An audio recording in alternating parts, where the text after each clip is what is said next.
She found her way into my home. Please, I don't know what to do. I've tried telling my wife about this, but she's a science teacher, and thanks to my history of practical jokes, she thinks I'm just kidding. There is something stalking me. I don't know what it wants, but almost every night since I started seeing it has terrorized me. It doesn't touch me, it doesn't communicate in any sort of a way, it just fills me with horror. If what I seem to ramble, please forgive me. I haven't slept in several days. We live in the second floor of a duplex with stairs down the back of the house to the basement, where the laundry machines are. There's a door at the bottom of the stairs, before the door to the basement, that looks out onto our back porch and into the backyard. 6 days ago, I was going down to the basement to bring up some laundry, and I glanced out the door as I passed. There was a figure standing in the far edge of our yard. Her back was to me, and she was just standing there, looking into the woods beyond our yard. She was dressed in nothing but a light gown. It had lots of flowing material coming off it that was whipping in the air slowly. The whole scene creeped me out instantly, but I thought she might be a friend of our downstairs neighbor, so I continued to the basement. When I came back up, she wasn't there.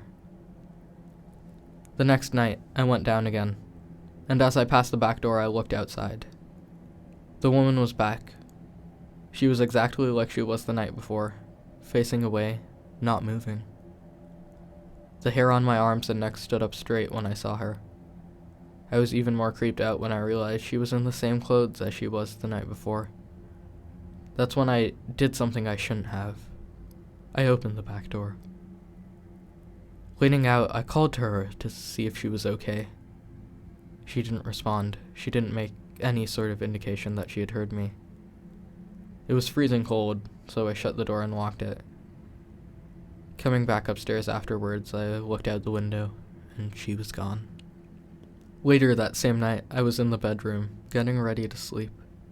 Later that night, I was in our bedroom, ready to go to sleep. Everything was dark because my wife had gone to bed before me. Our bedroom looks out over the backyard, and my side of the bed faces the window, so I have to go past them to get in.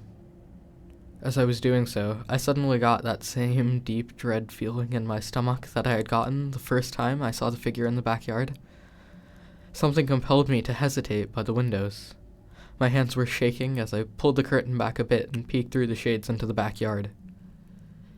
It was a clear night, so the backyard wasn't shrouded in darkness. The woman was standing in the middle of the backyard, no longer at the edge of the woods, facing the house with her head tilted up to look directly at the window I was peeking from.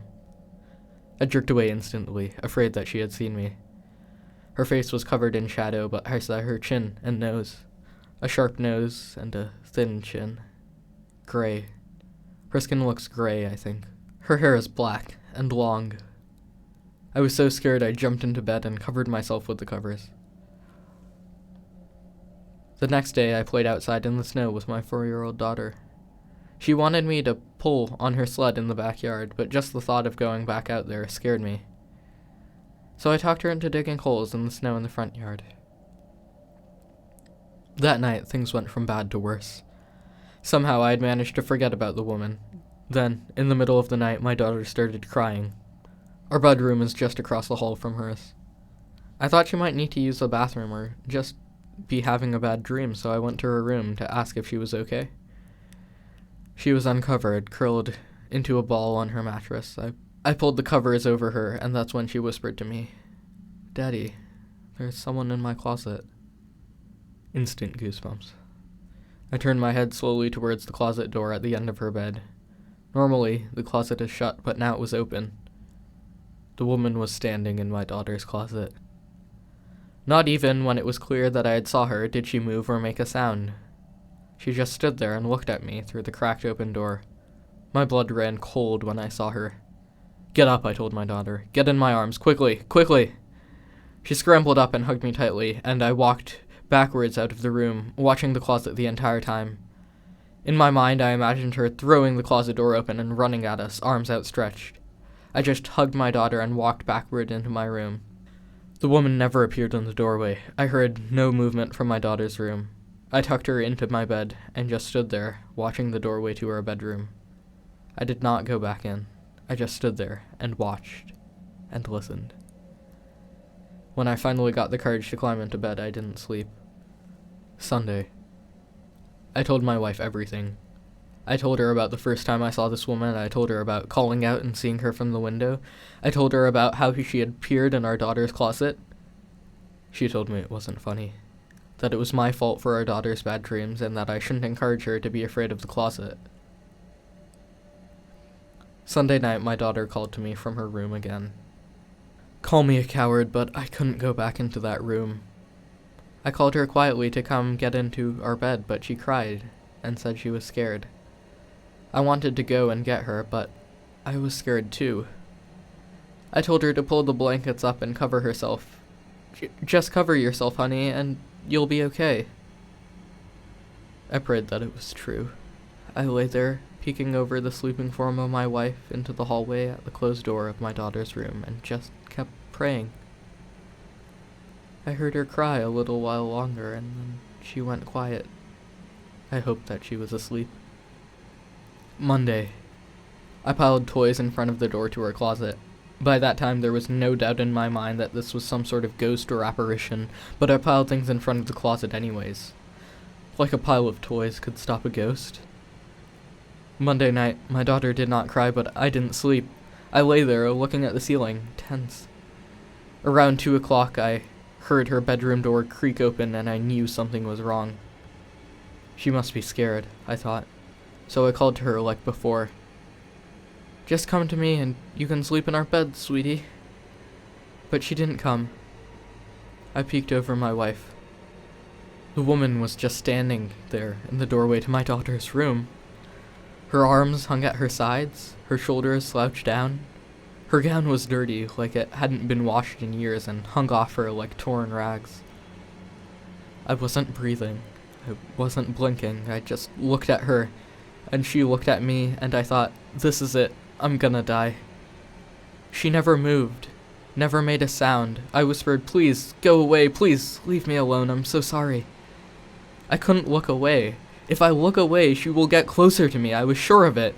If I close my eyes when I open them, she'll be standing over me, looking at me. At some point, she was gone. It's like I fell asleep with my eyes open. I don't remember her disappearing, just that I was looking at the doorway and she wasn't there anymore.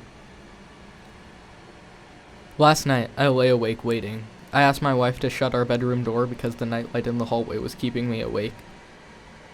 It was stupid. I don't know what I was thinking. Like clockwork, I heard my daughter's bedroom door creak open. Then I heard the floorboards in the hallway creaking and I started shaking uncontrollably. I heard our bedroom door open and I knew that she was standing there in the doorway, not moving, just looking at me. I didn't look. I couldn't. I did what I told my daughter to do and pulled the covers over my head. I'm a complete mess. A zombie at work. I don't want to go home anymore. I think I see the woman in other places. A glance while driving, and I think she's sitting in the passenger seat of the truck behind me, or standing down the street as I drive off. Just sitting here at my desk, someone passes behind me, and I jump. I'm afraid that if I turn around, she'll be there, waiting for me to look at her. And what if I saw her face? I don't want to see it. I don't want to see her anymore, but I don't know what to do. The only hope I feel is that, for unrelated reasons, my wife is talking about moving. But our lease isn't up until May, and I don't know if I can hold out for that long.